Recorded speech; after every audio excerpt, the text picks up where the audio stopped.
All right, chapter 11, the peculiar institution. In this chapter, we'll be discovering or we'll be discussing um, what an institution is and what could be so peculiar about it. Well, an institution is just an entity that exists. Generally, we like to tend to think institutions are structures like TCC is an institution, and it's defined by structures, hierarchy, administrators, faculty, staff, and then of course students. There are other institutions where it's like baseball is an American institution, meaning that it's also definitive of society at large. So when we look at, or if we look at the word institution and under those parameters, and then we see the word peculiar, we have to ask ourselves, well, what does peculiar mean, and why do we use that in reference to an institution? And peculiar means weird, strange, odd. Some could say macabre, but um, that's pretty much it. And when we combine the two, like what would be an institution in America that would be an institution in America that would seem strange, considering all that America stands for, and that institution is slavery. So this entire chapter is about slavery. It's only 10 slides long because we've all have been exposed to the notion and the concept of slavery, especially in my classes. We spend a fair amount of time discussing that process. But there are other things that need to be addressed, and we're going to address them in this chapter. So here we go. Now, some people have heard of the Mason-Dixon line, and some people haven't. So we're going to discuss it here. I'm going to go ahead and underline it right there. And the Mason-Dixon line is the surveyed line separating Pennsylvania from that of Maryland, Virginia, and West Virginia. And the Mason-Dixon line was surveyed by two gentlemen, one named Mason, one named Dixon. And the argument behind the Mason-Dixon line is the following. Pennsylvania was the most southern state to abolish slavery, and it gave off the impression that, and at least at that time, if you could make it past the Mason-Dixon line, that means that you were in a free state, you were in a free territory, and that in essence would make you free. That was the argument back in the day. So when slaves were running away, as many of them would, or would make attempts to, they were constantly told or under the impression that they got to make it past the Mason-Dixon line. Now, you might have also heard of terms like Dixieland or Old Dixie, Dixie Chicks. The idea of Dixie in general, and it's spelled like this. Let me put it up there. Is that that's a word that would be synonymous with just the South at large. So when we talk about the Old South, we're talking about the South below the Mason-Dixon line. And I know we've discussed Upper South and Deep South, but the South is the South. And it's now very clear that there are lines of demarcation separating slavery and non-slavery states. With the Missouri Compromise, we saw the 3630 parallel do that. And in general, in the original 13 colonies, the Mason-Dixon line will do just that. Now, the second bullet says that a third of the nation's cotton crop is being grown west of the Mississippi River. We know that cotton is booming, and that's in part to Eli Whitney's The Cotton Gin. But now we see that it's growing west of the Mississippi, 33% of it is, and that means that Americans are definitely pushing westward, and as Americans move westward, so does the issue of slavery, and so do slaves themselves. So what exactly is taking place here? Well, cotton during this period will become king, and that's because of the cotton gin created by Eli Whitney. And 3/4 of the world's cotton supply is coming from the southern parts of the United States, from the what will eventually be the Confederate States of America. And the fact that 75% of the world's cotton is supplied by us, it's because people are buying it. And people are buying it because our cotton is cheap, not because of the quality. They're buying it because the final product is fairly inexpensive because they pay their labor force what? Nothing. Nothing. So those are all that will all turn out to be profiting whom? The wealthiest of the wealthiest in the South. And that's how people get over and make millions hand over fist, is by cutting corners, by not paying fair wages, and so that things can be fair all across the board. And you got to know, if you're paying your workers nothing because they are enslaved, that's the absolute most unfair thing that could take place. Now, when we talk about the investment made by those who could afford slaves into the institution, this peculiar institution, this amount of money would exceed the entire value of the nation's factories, railroads, and banks combined. Uh, so they were not interested um, in advancing society in any other area outside of what was earning them money in the here and now, and that was with slave labor. That was with products like cotton. Cotton wasn't the only one, but cotton definitely was booming from the 1830s to the 1860s. Now, as a nation, we cannot excuse and accept that there some people are part and parcel of the problem. The South is definitely as the this, as a region of this country that promoted and um, partook in the institution of slavery. You also have other individuals that benefited from the product, the output of slave labor, almost with no question, almost with no qualm. And that's why when I bring up this issue up here, when we look at this first bullet, it'll say Northern merchants and manufacturers participated in the slave economy, and they shared in its profits. Why?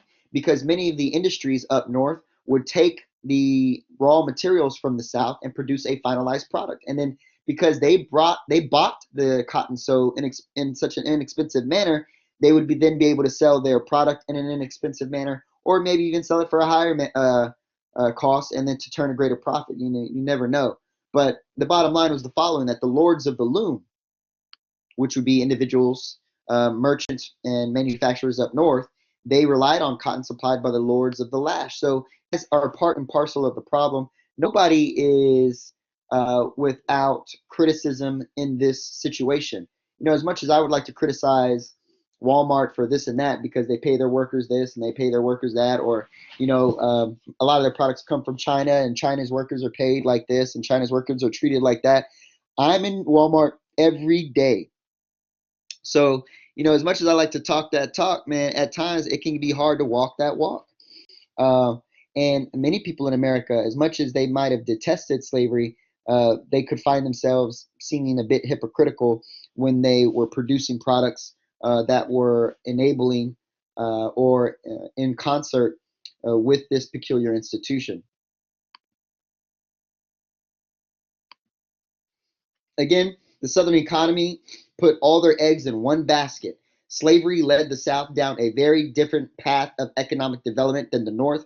The North was diverse in industry, in fishing, in agricultural work, in trading, in artisanship. I mean, it was a, a variety of economic opportunity up north.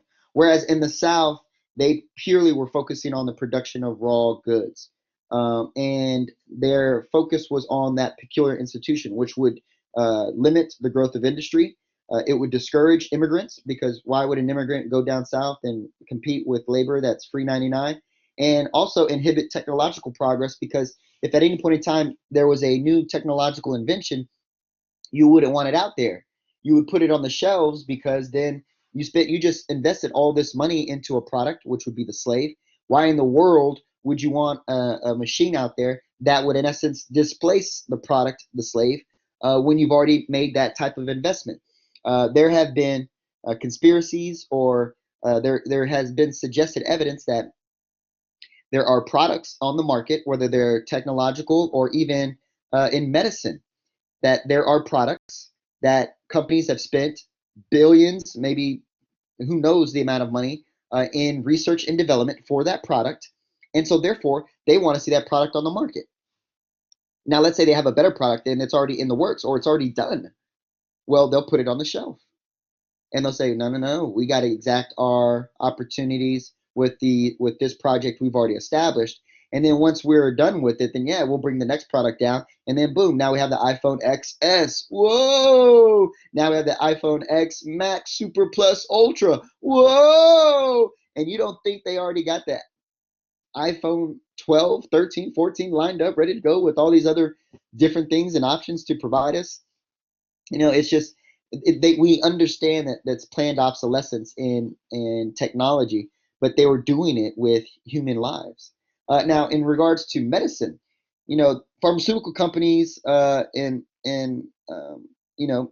big pharmaceutical companies will spend hundreds, millions of dollars, billions of dollars on research, development for medicine that they expect to be on the market for a while.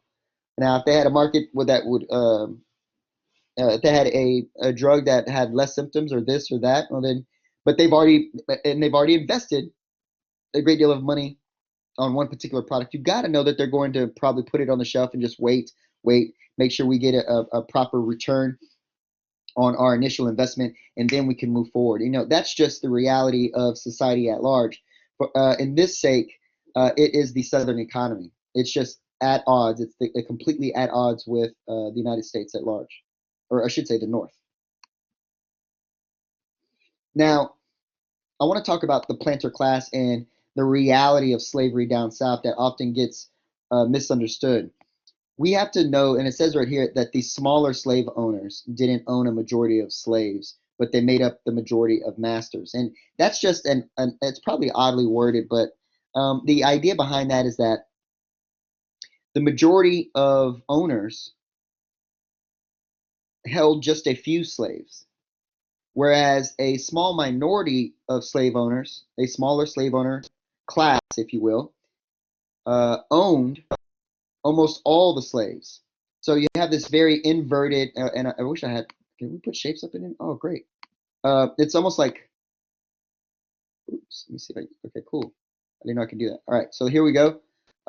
It's like this, and at this very top, we're gonna have a small percentage of Southern masters, Southern slave owners who owned, so here's who owned, whoops, the majority of slaves. And so it would look like that. This small percentage here who probably was only like, I don't know, like 10%, 10% would own up to 90% of the slaves. And then 90% of the slave owners really only owned about 10% of the slaves. And it worked in that fashion.